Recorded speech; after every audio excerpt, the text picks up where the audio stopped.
Oke, selamat datang semuanya. Hari ini kita bakal bahas sebuah cerita inovasi yang seru banget di dunia AI, yaitu seri Moko. Ini tuh kisah tentang gimana para peneliti mecahin salah satu masalah paling mendasar di machine learning. Gimana caranya AI bisa belajar tanpa dikasih label. Dan yang lebih seru lagi, gimana persaingan sengit justru jadi bensin buat kemajuan yang luar biasa. Coba deh bayangin gini, kita mau ngajarin AI buat ngenalin kucing, tapi kita sama sekali nggak punya gambar yang ada tulisan, ini kucingnya. Yang kita punya cuma jutaan gambar acak dari internet. Nah, inilah tantangan utama dari self-supervised learning. Gimana caranya kita bisa ngajarin model buat paham konsep visual cuma dengan ngebanding-bandingin gambar satu sama lain. Jadi, dalam bahasan kali ini, kita bakal telusuri perjalanan Moko. Kita mulai dari masalah dasarnya, terus lihat gimana terobosan pertamanya muncul, gimana dia ngebalas persaingan, beradaptasi sama arsitektur baru, dan akhirnya, apa sih warisan yang ditinggalkan oleh Moko? Oke, yuk kita langsung masuk ke intinya. Biar kita paham kenapa Moko itu keren banget, kita harus ngerti dulu konsep dasar di baliknya. Intinya itu ada di konsep yang namanya contrastive learning. Anggap aja ini kayak mainan cari gambar yang mirip. Jadi model dikasih satu gambar target, terus dikasih versi lain dari gambar yang sama, mungkin di crop atau warnanya diubah dikit, dan dikasih juga gambar yang beda banget. Nah, tugas si model ini adalah belajar kalau dua gambar pertama itu mirip, dan gambar ketiga itu beda.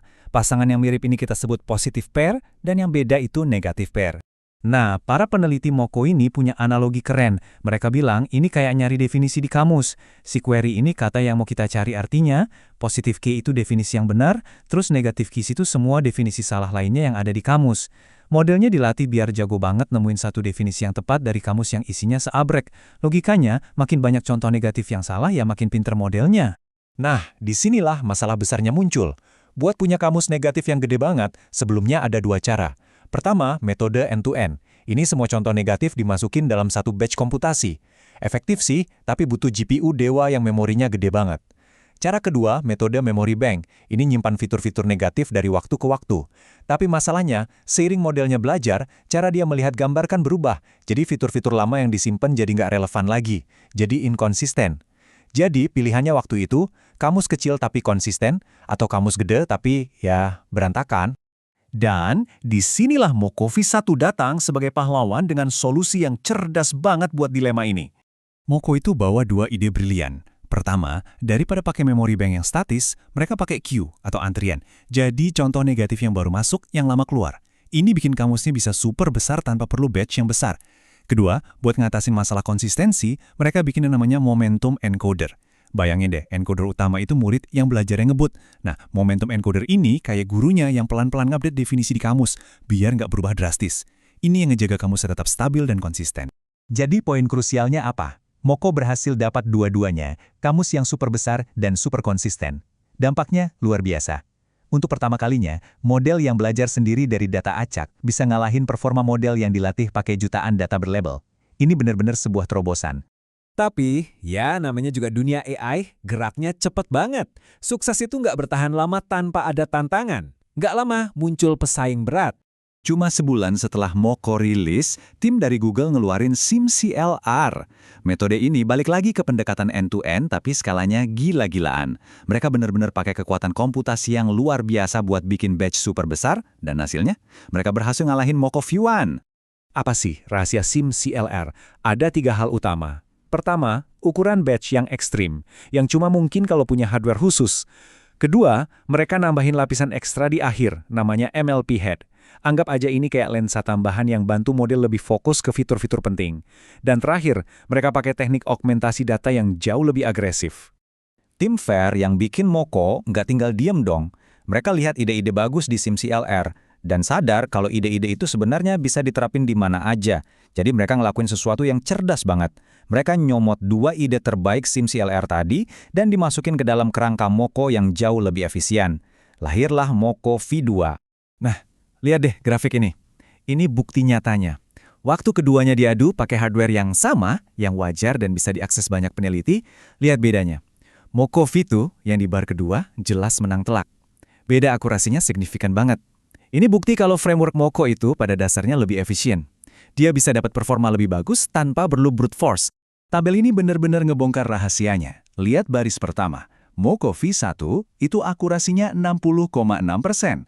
Terus, cuma dengan nambahin MLP head dari SimCLR, akurasinya langsung loncat ke 66,2%.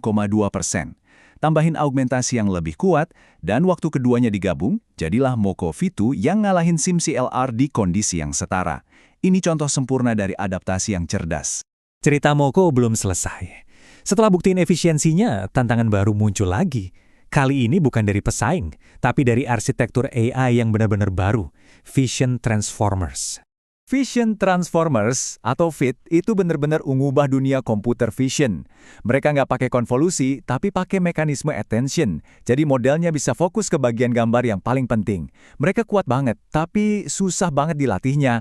Apalagi pakai metode self-supervised kayak Moko. Proses trainingnya sering jadi nggak stabil.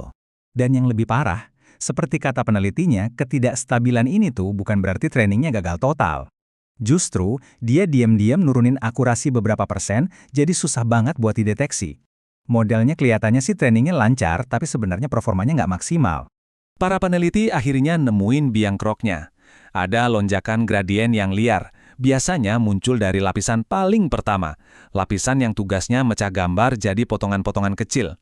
Jadi, mereka nyoba sesuatu yang kedengarannya aneh banget. Gimana kalau lapisan pertama itu nggak usah kita latih sama sekali? Biarin aja bobotnya acak, terus kita bekukan. Aneh kan? Dan hasilnya, gila. Lihat aja grafiknya. Bar yang kiri itu akurasi waktu lapisan pertamanya dilatih lebih rendah. Terus bar yang kanan, di mana lapisannya dibekuin secara acak, akurasinya malah lebih tinggi. Trik simpel ini bukan cuma bikin training jadi stabil, tapi beneran naikin performa akhirnya.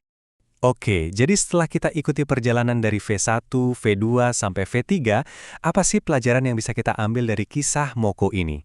Perjalanan ini tuh contoh keren banget soal gimana masalah itu dipecahkan secara bertahap. Moko V1 itu terobosan dasarnya. Moko V2 nunjukin gimana cerdasnya mereka beradaptasi sama persaingan. Dan Moko V3 nunjukin kemampuan buat menaklukkan tantangan dari arsitektur yang sama sekali baru. Pada akhirnya, warisan Moko bisa kita rangkum jadi filosofi ini. Pertama, efisiensi itu lebih penting dari sekedar kekuatan mentah. Kedua, konsistensi itu kunci. Dan ketiga, kemampuan beradaptasi itu vital banget buat kemajuan. Ini bukti kalau di dunia AI, solusi paling cerdas itu nggak selalu yang paling besar atau paling boros sumber daya. Kisah Moko ini ninggalin kita sama satu pertanyaan penting. Seiring model AI jadi makin besar dan makin rakus data, apakah bakal selalu ada celah buat inovasi yang lebih efisien dan elegan untuk jadi pemenang? Sejarah Moko nunjukin kalau jawabannya bisa jadi iya. Terima kasih sudah menyimak.